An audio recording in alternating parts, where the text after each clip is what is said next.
So I'm here today to talk about neurodivergence and sexuality. And so when we talk about the idea of neurodiversity, did anyone recognize that term when they saw this training coming up? So it's a little bit known, and it's actually not a clinical word. It's not a clinical concept. A lot of this material I'm going to present to you today is just based on like grassroots learning people have done together, often in community, to talk about themselves. And I think this is a good example of the way, people who are dealing with a condition or a problem are very motivated to understand it and are often like exceeding the professional world in their self-recognition or their ability to name what they're living with. So here's the Oxford English Dictionary definition of neurodiversity is the normal variations in the human genome. So it's just variations in our DNA. And we could include things like some people include learning disabilities like dyspraxia, dyslexia, dyscalculia, which is about having difficulty recognizing or working with numbers. We could also include attention deficit conditions, developmental disorders of all kinds, including autism, which is going to be mostly the focus of my talk today because that's what I'm most familiar with. We could also include Tourette's syndrome under neurodiversity. People with epilepsy might consider themselves neurodiverse. Some people have included bipolar and schizophrenia disorders under this umbrella of neurodiversity. OCD, even being left-handed. It's one of those things that it's the way people are born, and it's very, very difficult to change, and there may be some costs to trying to make those changes in the way our bodies and brains are designed to function. So let me talk a bit about, I'm going to talk about the deficit model of autism and also some of the strengths of autistic people. So, you're probably all pretty familiar with the changes in the DSM-5 that we used to have a condition called Asperger's, which that term is no longer clinically accurate. And now we have all autism conditions under autism spectrum disorder. So that refers to primarily difficulties people have with initiating or responding to social communication and language. So people who are struggling with, the thing you hear so often is eye contact or social cues, those seem to come naturally in some unspoken, untutored way to neurotypical people, but that's not the case for people who are autistic or neurologically different. It's a thing they have to learn and train themselves, or somebody trains them how to do it. So this business of social communication, of course, is woven in every aspect of our lives, and it's something that can be really challenging or have just a lot of snags in it for autistic folks. Another feature of autism is what's called restricted interests, or an uneven set of skills. And you'll hear this said sometimes as special interests, which I think a lot of people find that's kind of a condescending term. So I think of it as just restrictive interests or a repetitive interest in certain things, devoted interests in certain things, but it does create this kind of lopsided set of skills and awareness. So that's another feature of being autistic. Many autistic people really have an insistence on sameness that can be characterized as rigidity, and a kind of like seeking comfort and reassurance through familiar environments or familiar rituals or familiar behaviors that are like have a self-soothing effect. So many autistic people also have trouble expressing their feelings because we've already got this kind of social communication disorder, you could call it. And so expressing feelings, as everybody in this room, I presume, is a mental health professional, you know how nuanced that can become, right? That can become a pretty sophisticated many-faceted skill to be able to express your own emotions. People who are autistic also often have trouble with motivating themselves to apply concentration or activity to things that they are not interested in. So there's this ability to focus, hyper-focus, be very deeply concentrated on things that are appealing or compelling, but shifting gears to something that's not interesting or being able to move from one task to another becomes a challenge.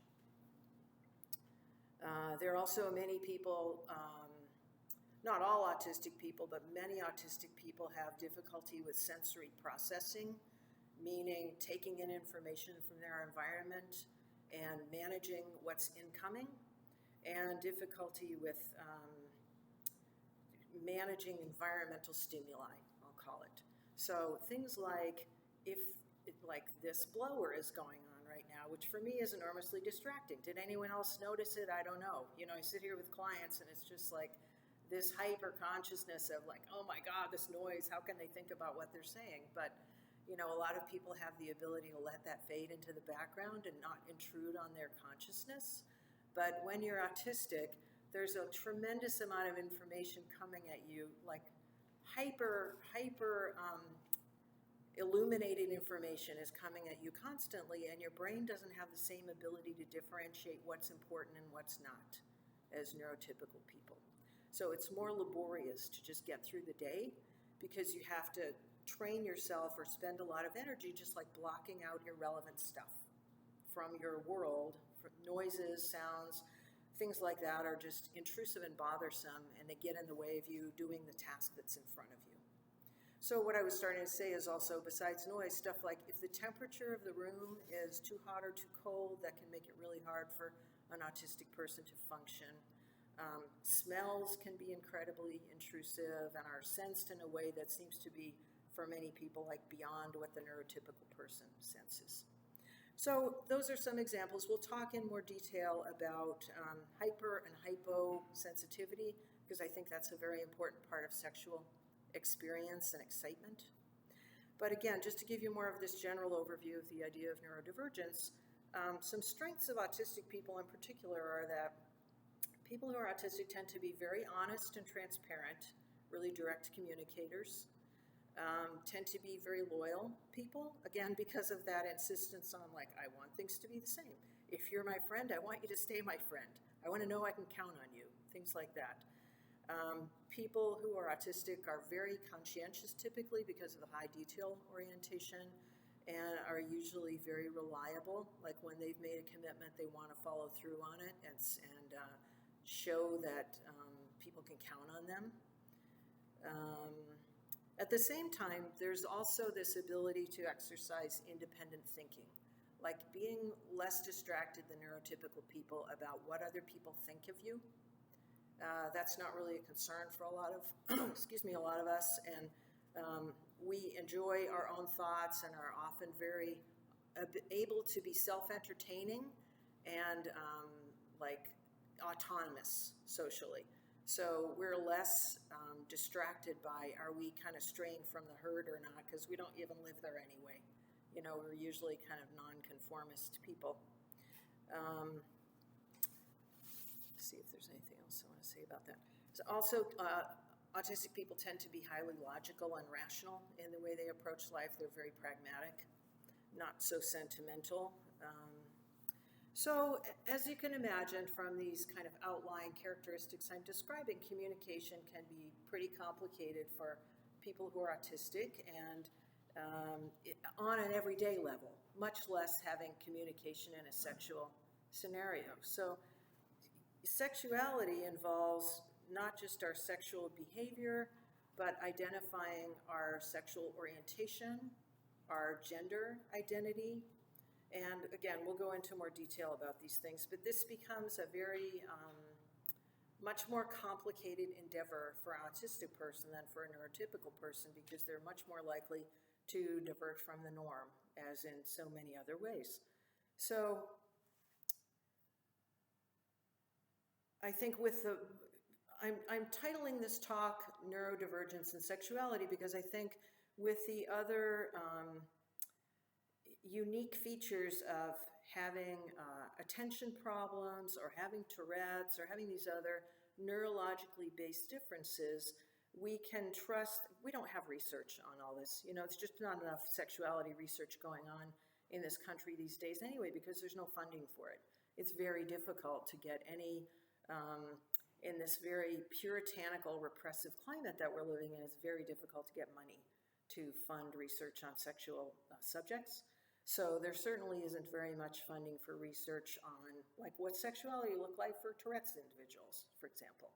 That would be a pretty small slice of the population, and it's something that not too many organizations are going to be delving into. So, but we can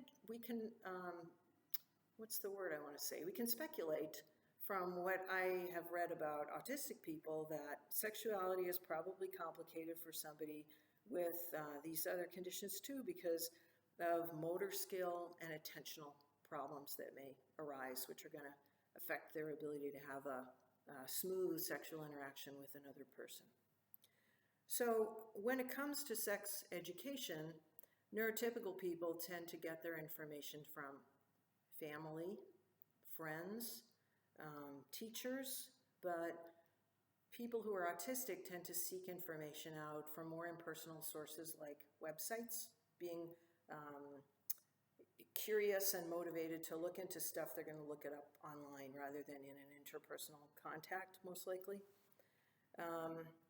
So I think for people who are still living with their parents, maybe most of my talk today is going to be about adults, but you'd be surprised how many autistic adults are still living with their parents, and even in age 30 or so.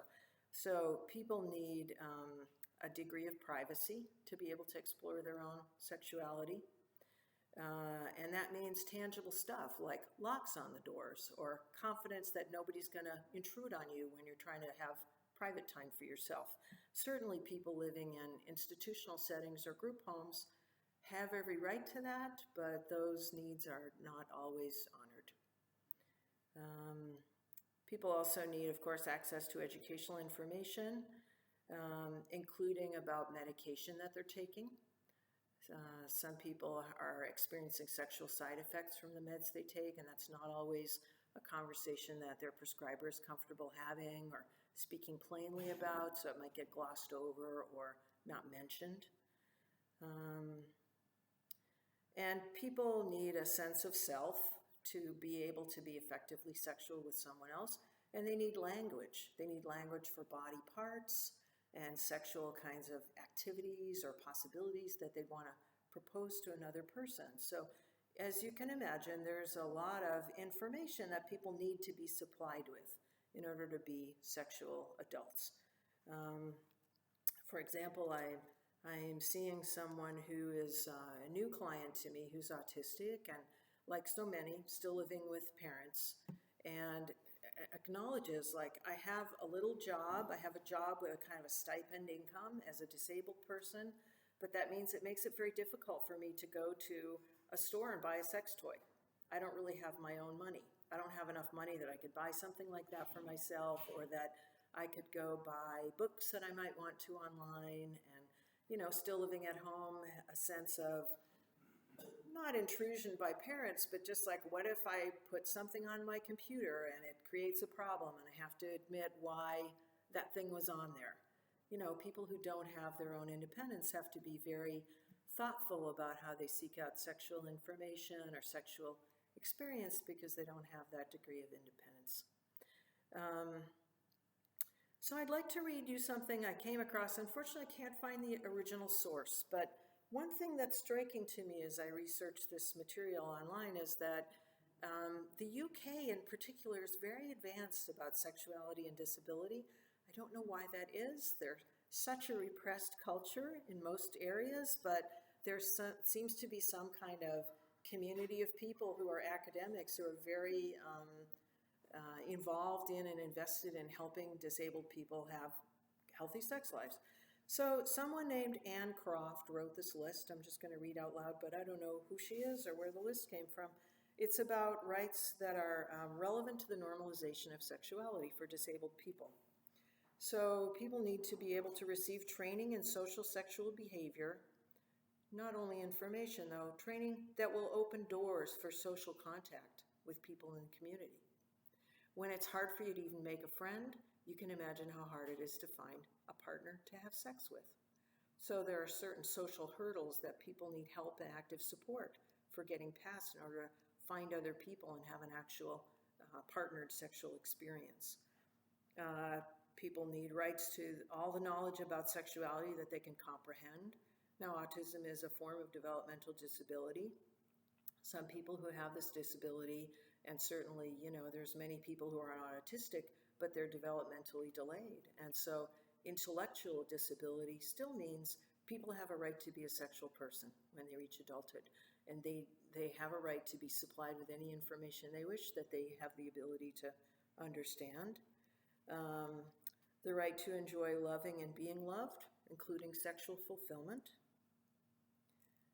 The opportunity to express sexual impulses in socially acceptable forms. Now, this is admittedly an issue for a lot of intellectually and developmentally disabled people, is to figure out how to know where it's okay to touch your body in personal ways. Some people need to learn that skill about you do that in your room by yourself, or this isn't the right place, and so they need that level of instruction. And they need birth control services that are specialized to meet their needs, meaning not just giving somebody the pills to take or the equipment to use, but tutoring and whatever level of instruction and support they need so that this can be made useful to them and they know how to actually apply the knowledge that you're sharing with them. And people have the right to marry, even if they're disabled, and to make their own decisions about becoming parents. So we have a really unfortunate history of unconsented sterilization of disabled people, which if you delve much into the world of disability, you're going to learn a lot of nightmare material about the eugenics movement and people's wish to extinguish disability from the face of the planet, which is completely ludicrous and unrealistic because humans, just like any other form of nature, are all about diversity. And actually, if you look at like minorities, disabled people are the largest minority on the face of the earth. If we all put ourselves together and identified collectively, it's the largest minority. So the idea that there's any kind of human purity or certain people shouldn't exist is just a terrible misunderstanding of how people are made and the way the world is. So let me just pause here.